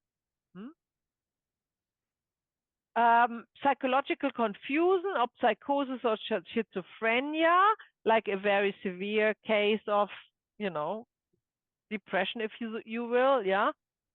It's very difficult to facilitate because they are entangled with more than one person in opposite dynamics. Very difficult to come, you know, to come to the root of that. And there is a section on the training community chat all about schizophrenia with videos from Bert Hellinger, so you get a grasp if that's what it's interesting. You don't get it very often. It's not a standard case at all. But you know, if you would be interested to deepen your knowledge, then go there and see the chat there and the information there. Muscle deterioration is a violent conflict in the family system, often several generations back, right? So MS, for example, if you have an MS client or something like that, yeah. It's good to have this information, but it doesn't release you from your duty to go as a facilitator step by step, yeah, because it can always be different, of course, yeah. It can always be something else, but it's always good to know, aha, I know what, if I see it, I know that would be the cause. Let's put it that way. Yeah. If you don't see it, then it's not the cause, obviously. Yeah. So we are not assuming something, we still observe. Observe comes first. Observing comes first. I have a lot of skin problem clients, and I came to the conclusion that there's a common theme behind it. And they all leave someone behind at one stage in their life with a bad conscience, often subconsciously. Yeah. And that doesn't need to be in the lifetime of the client. It can be an entanglement with somebody from a former generation. No? Always these two options, right? Eating disorder, we have looked at it briefly. It's in general rejection of nourishment, yeah, which often shows a conflict in the parents or the I follow you dynamic, or the rather me than you dynamic that we see in this or a former generation. So we need to look at it in order to help, right? Also, no pre-assumption necessary, just some information. So you know you are not you know what to look for. But if it's not there, then don't look any further. It could always be something different. So what is the sick person? The person with the issue. Not acknowledging, that's the question here. Because this is the basis of the disorder. Acknowledging what is a healing movement. What is then the movement that makes it sick? Is not acknowledging. Yeah. And what do they not acknowledge? Another person. For example, the mother who has aborted a child, completely deleting it from her memory, doesn't want to live with this feeling of guilt. Yeah. Has no place in the family. Has never happened, never talked about it, maybe a secret. Yeah. So that would be not acknowledging that another person is part of her life. Yeah. They're not acknowledging a guilt. They don't allow this feeling of guilt to surface. Yeah. Which we talk about in module 4 about. This is very common and very normal because guilt is such a low density vibrating emotion that nobody can live with it openly anyhow. So it needs to be suppressed to start with. Yeah, and that's, if that is not acknowledged, then it manifests as an illness or a disease. Yeah. They might not acknowledge a boundary. Yeah. They might not acknowledge the body, their own body. They might not acknowledge their soul journey. Or they might not acknowledge even the spiritual meaning of their life. Interestingly, brain diseases or illnesses, including brain tumors, on a soul level, are indicating a spiritual conflict, a not lived spirituality, yeah, a suppressed spirituality. So that is also interesting if you have a case to look that way. What can a sick person does not acknowledge is also a task not to be done, a step not be taken. Yeah. Or what is that? Can't admit the healing word as well. That's in a family constellation. Yeah. If they can't, if you know that's the healing word and they can't say it, they can't admit it, then you know you hit the rock bottom of the problem. And that's where we are there facilitating the family constellation to help them going through the resistance and finding that what they can acknowledge. And always remember, we are talking about here, you know, the sick person, but it could always be an entanglement with a family member, yeah, where we then have to go. All three dynamics, including the one we learn tomorrow, can lead to a death wish or the wish to die, or actual death, right? Reparation for one's own actions or personal guilt of a family system member one is entangled with through taking their own life. That's common. Suicide is not random and it's not coming out of nowhere. Yeah, there is a history behind that we don't know, but as a facilitator, we can allow through representation of family member that to come up and to show itself. Tomorrow, when we look at the I follow you dynamic, you will see that the I follow you into death is very common for those who are actually, in the case of, if you know of a family or your client is reporting that in their family, somebody or more than one has committed suicide, always think of the I follow you dynamic first. If they report about suicidal thought, then think about the rather me than you dynamic. Yeah. It is this rather I die than you, but it's just an offer, if you will. Yeah. While the I follow you is a definite. To work with clients, so if you work with a client who's close to death, because let's say they have, well, I don't know, cancer stage 4 or whatever you can think of, yeah, they are close to death and they come to a family constellation. The facilitator's job is not to raise them from the deathbed, yeah, obviously. It is to find the true source of this destiny and heal it in the family system. It won't help. It will bring peace to the client and understanding why his destiny is such, but the healing movement will continue beyond the client towards the future generation. And they won't take over this entanglement dynamic. Yeah. So it's a great service of this client who has a fatal disease or is close to death to come to family constellation and work on it.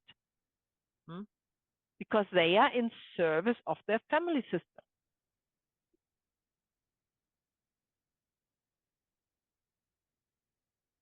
Right, so there are 3 ways to facilitate a disease.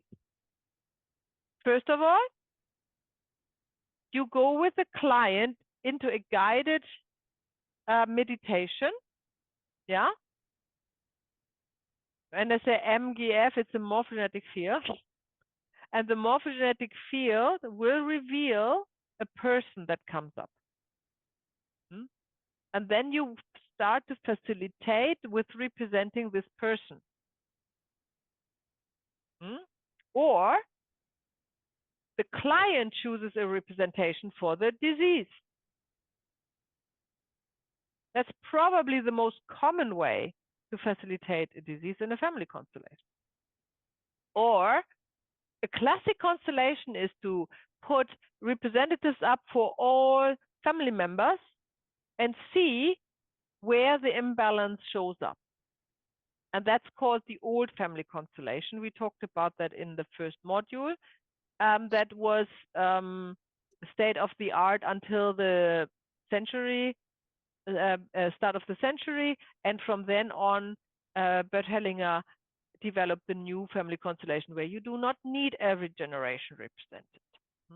You go right to the source. But you can still use a classic or the old family constellation if you feel safer to do so, yeah? And you have enough representatives, of course, because it takes a lot of representatives to do it that way.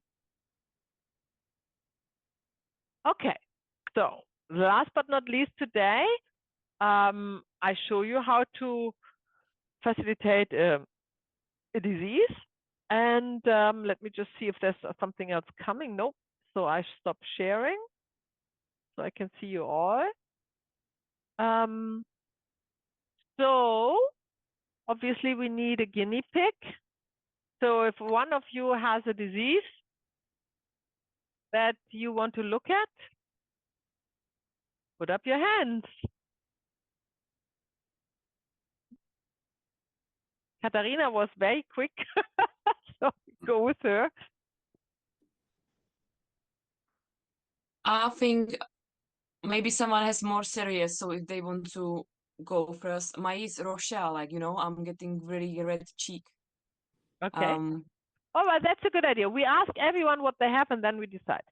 So that's a good idea, Katharina. So you have rosy cheeks. Yeah, rosacea, I call it. Yeah, and then Rosacea. rosacea, yes. Rosacea.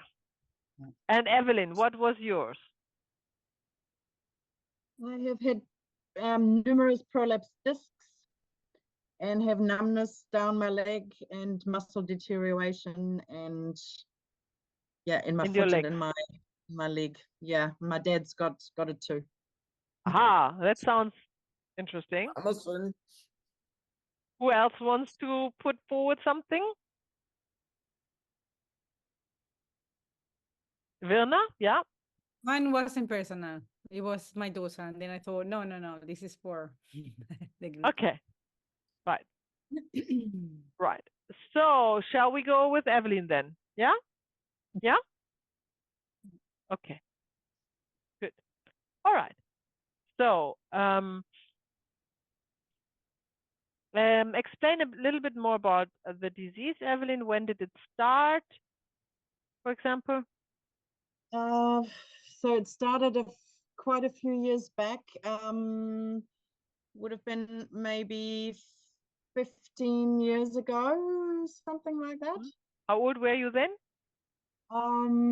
Let me think. I was mid 30s, I think. Yeah, I think I would have been mid 30s when it started. Okay. Yeah. And I used to go and do house visits with my table and carry that up the stairs, and yeah, basically helping to heal others and forgetting about myself. And I did my back end a few times really badly. And I think the first time wasn't so bad, but then I had one time where I was just on the floor in agony for weeks on end, and they never offered any operation or anything on that. So your disc slipped. Disc slipped, yeah, and and it was confirmed twice, but I think it might have been even 3 times. Okay. I don't know if it's the same area or what, but yeah, severe pain, and basically not being able to move, and I haven't had any problems for a long time, but I like in the way of actual pain, because I do lots of yoga and walking and stuff like that, but the numbness has never gone away. So it's my left leg, and there is numbness in the mid upper thigh, and down in the inside of my calf and in my foot as well. Okay. Yeah. So now for all of us, observation: when a client is talking, there is this energy density around a specific topic, and that's what we work with, not what the client is saying, right? That's different to a therapy. So what I pick here, what Evelyn was saying, was the numbness in the left leg. That resonated the strong. I don't know how about you, but with me, this resonated the strongest. Now, immediately left leg, mother comes, or maternal side comes to mind. However, of course, you notice every word they are saying. She mentioned that her father had that as well. Yeah, which would, for us, would be more logical if it's the right leg, right? So here's already an interesting twist that we don't know what that means. Yeah. So in this case, I'm tempted to ask her to represent both mother and father plus the disease, to find out what is it now, where is it coming from, which line, which lineage. Yeah. So shall we do that? You pick 3 representatives: mother, father, and the disease. Okay. Another step that I haven't explained yet. Now, if I'm working with a client, I would now ask her to close her eyes, and we do that. Close your eyes, take a deep breath, and then you go. I just make it shorter. Normally it takes much longer, right? Now you go into your left leg. You feel the numbness. You feel the numbness really strong.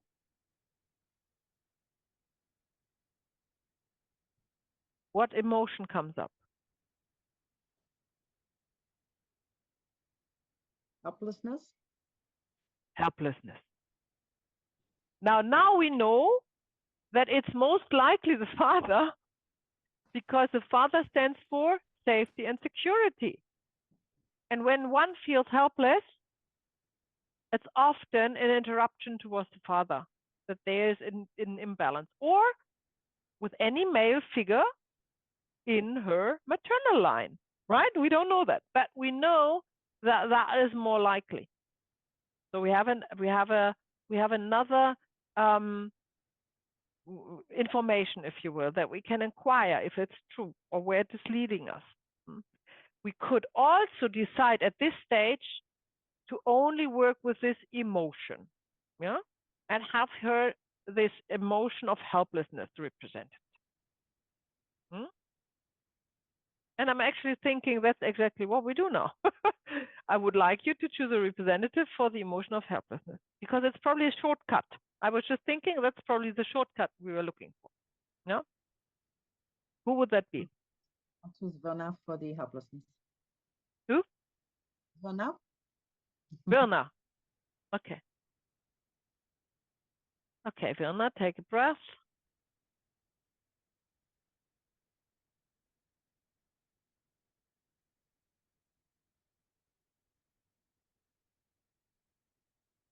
And now we're observing her. Of course, virtual, you need to ask more and you need to, picture more. In a in-person situation, you would see the gestures, you would see more more with where she's looking, where she's standing, how far away she's standing. At the moment, we're observing her and we see her eyes are closed. And then I ask her, can you open your eyes? That's the first thing. Yes. Good. Because we do not want to work with representatives who have their eyes closed. Because they cannot relate to anybody else than themselves. They are closed. Yeah? The only ones we allow the eyes to keep closed is the ones who are lying on the floor. Mm. But other than that, we ask them to open their eyes. However, we do take note if they have the urge to close their eyes. That's an important information, but we don't want them to close their eyes. Okay. So Werner, do you have problems? Keep your eyes open? No, I was just feeling into Okay. the And connecting. what does in. you and what do you feel? As I closed the eyes, I felt a little bit dizzy. Mm-hmm. Yeah. But right now, I'm okay. You okay? Are you looking at anybody here? Are you drawn to anybody here?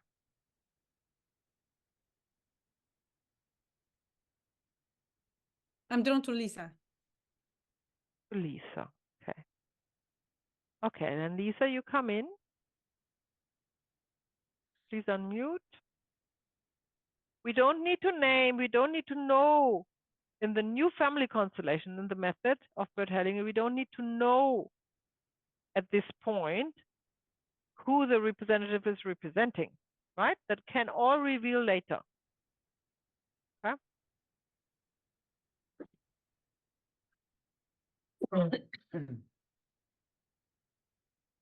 So, Vilna, what has changed that she came? I feel emotional and I have pain in my heart. Your heart. Yes. How far away are you from her? I'm close. She's in front of me. Mm-hmm. Are you smaller or taller than her? I'm smaller. Mm-hmm. Lisa, what do you feel? When I came in, I felt this tingling all in the back of my head and my upper back. Mm-hmm.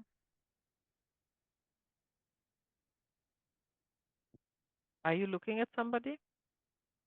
I don't know. My eyes feel a little drawn up and to the right. Mm-hmm. But I'm not looking at anybody on here. Mm-hmm. If you picture yourself in a room with Virna, how far away would you stand?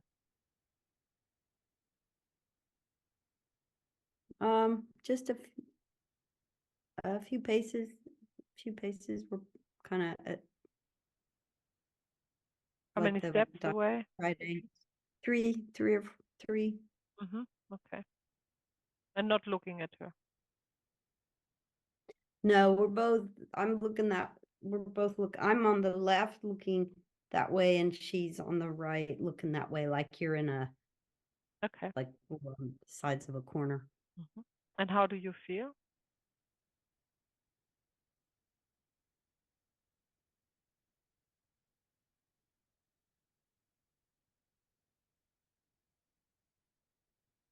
I feel like it's hard to breathe.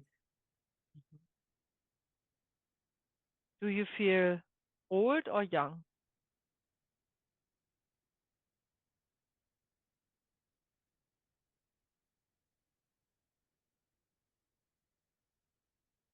Maybe young. Mm-hmm. Do you I don't feel, know. you don't know. Do you I feel don't know. male or female? Female.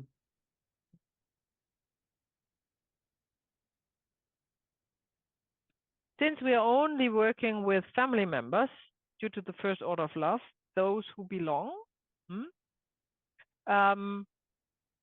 we know that when we ask representatives to come into the field without naming who they are, that they are family members. Yeah? So that's not a question. We just don't know which one it is. And we know by the way this representative is expressing that there is definitely an imbalance, right? Can't look at anyone. See, it's this pain here, or what that was in the back. And my feet are tingling.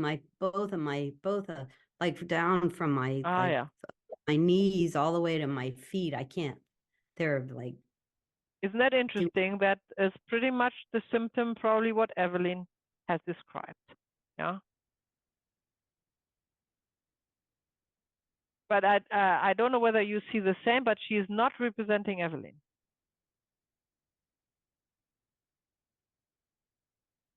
So here we see another generation.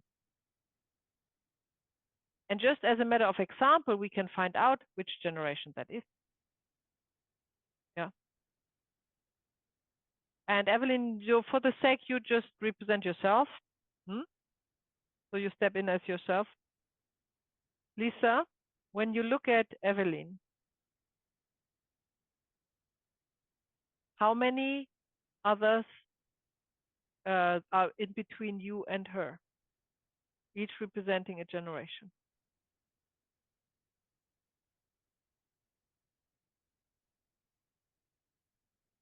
It feels like 2 or 3. Okay. Back. It's not close. 2 or 3 back. So that would mean it could be either grandparents or great-grandparents. And she feels female. So it's maybe the grandmother or the great-grandmother. And Evelyn is entangled with her. Yeah, because she takes over her symptoms. Yeah.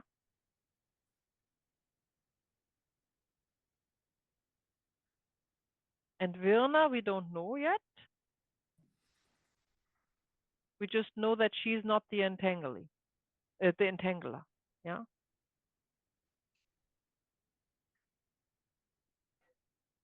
Now we will see, because we always need 3 representatives for an entanglement, and we have Evelyn and we have Lisa, and Virna doesn't count as part of it. So now we would ask another person to come in and to represent what I call the source of her pain, whatever that is, and tingling. Yeah. And I normally ask the client to choose that. And okay, let's do that, Evelyn. Source of the entanglement.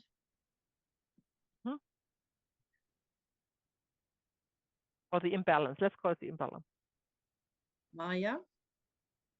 Maya? Yeah, okay. You're muted already. You're unmuted. That's all good. Yeah. Just take him. Yeah? No, yeah. Yeah. Just take a moment, take a breath. Yeah. And then you come in.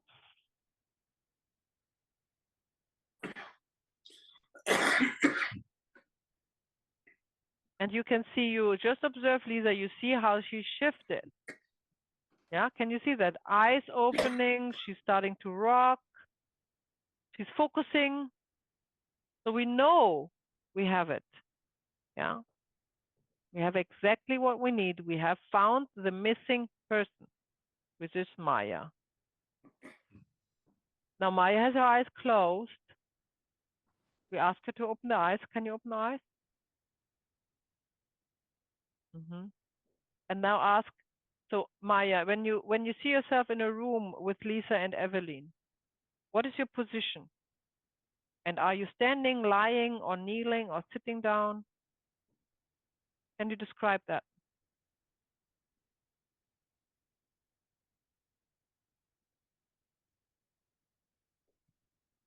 I'm in the middle. Hmm?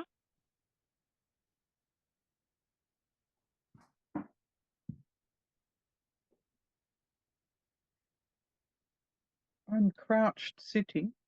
Hmm? How do you feel?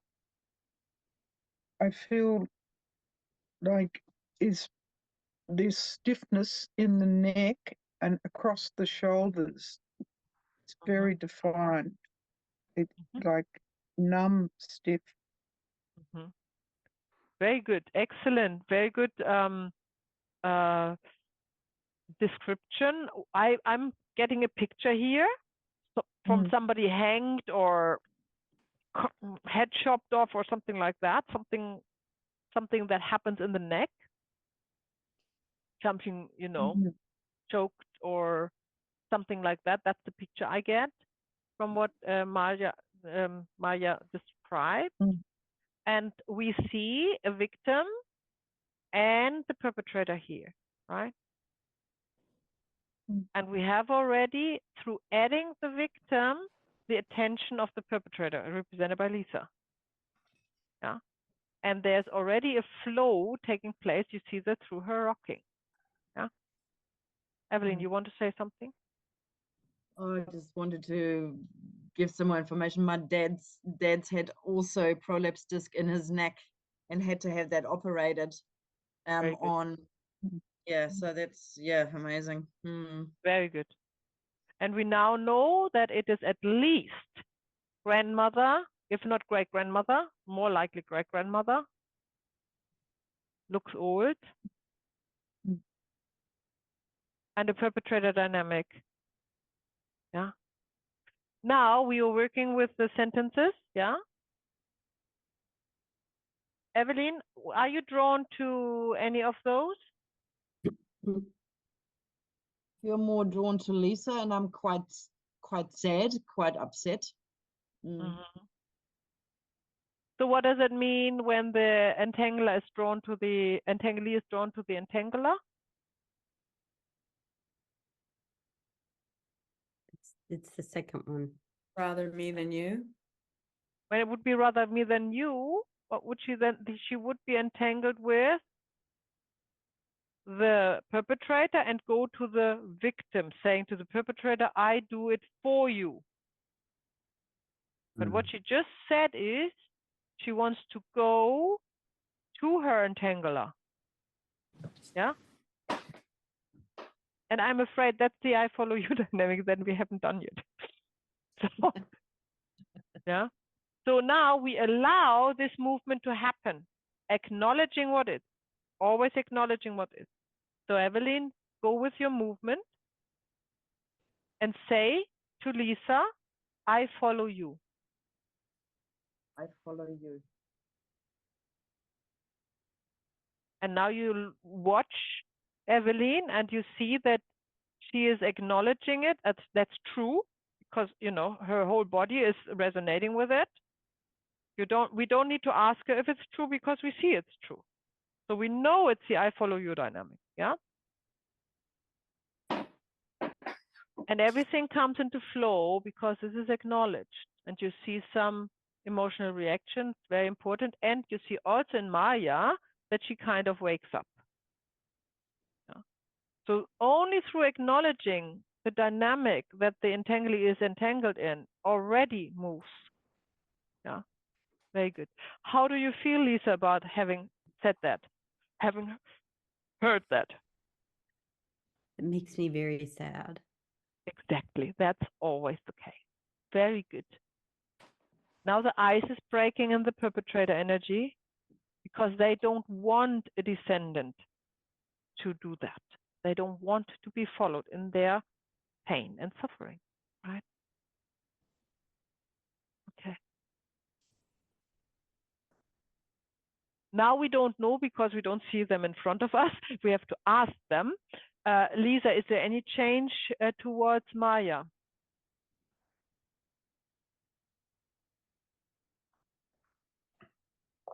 I've just been looking at Evelyn.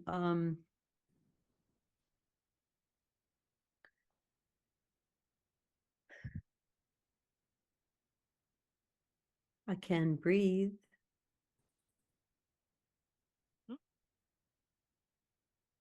Are you looking at her? It's a little hard too.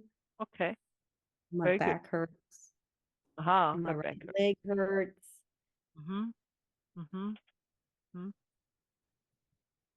Evelyn, can you see Maya? Yeah? Good. Say to Lisa, please look at her. Please look at her.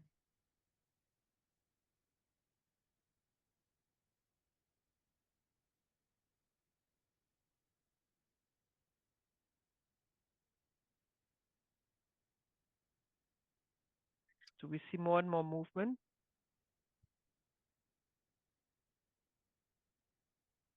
Very good. Very good. Maya, how is that for you when she looks at her, at you?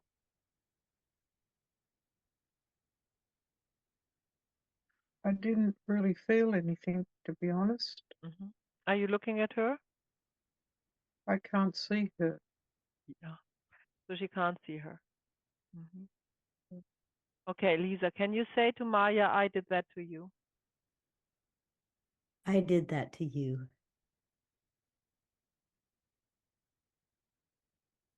I hurt you. I hurt you. I took your life. I took your life. Take a deep breath and feel into your body. Is that true?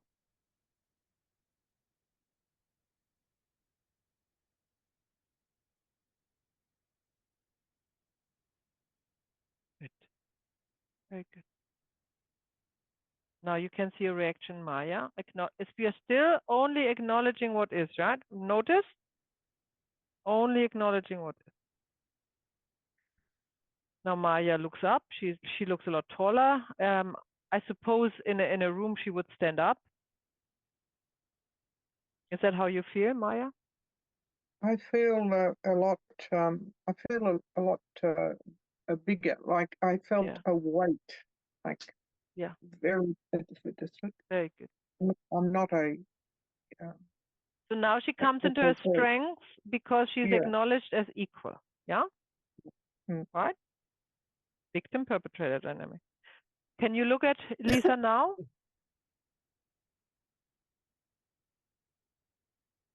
Well, I literally can't see her, but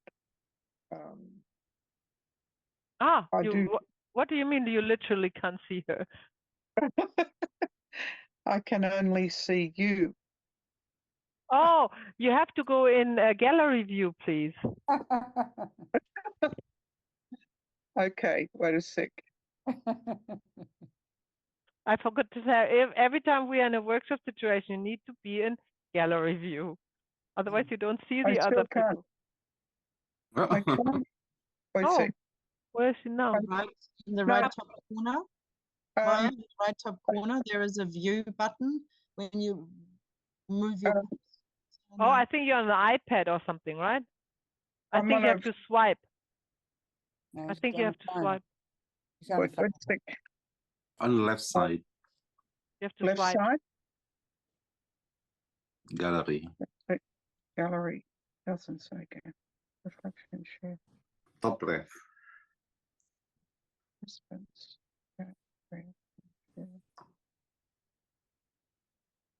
It's gallery.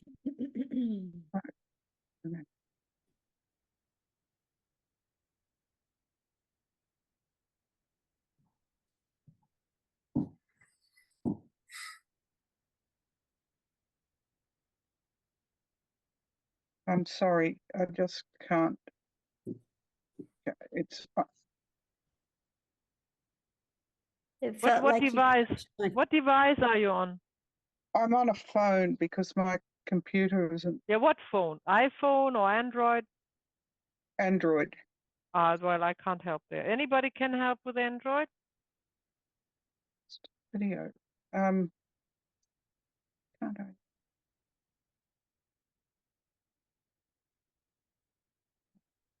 Have to go in myself. I don't know. No, it's okay. It's okay. I just,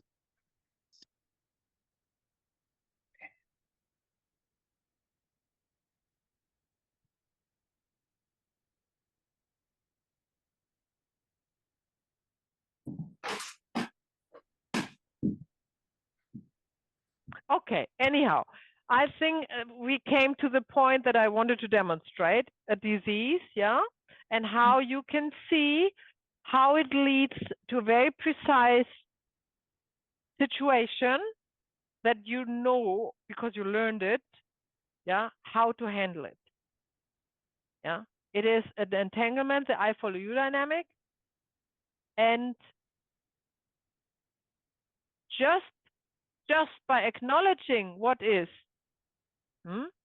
first the entangly, that they are entangled in the I follow you dynamic, yeah, then the perpetrator, that they did the act of violence to the victim, already a lot movement has happened, and we haven't even gone to the point where we find the sentence of resolution, other than acknowledging that is, which is fine, because that was the purpose of the demonstration, yeah. And I'm sure, Evelyn, it will do something anyhow, because there's always every step that the souls take are already changing in some ways in the material world. The molecules, if you will, aligning them new. Okay, very good. All right, I leave it here. I see you tomorrow. If you have questions, ask tomorrow before we go into part 3. And yeah. Thank you. thank you. Bye. Thank you. Bye bye.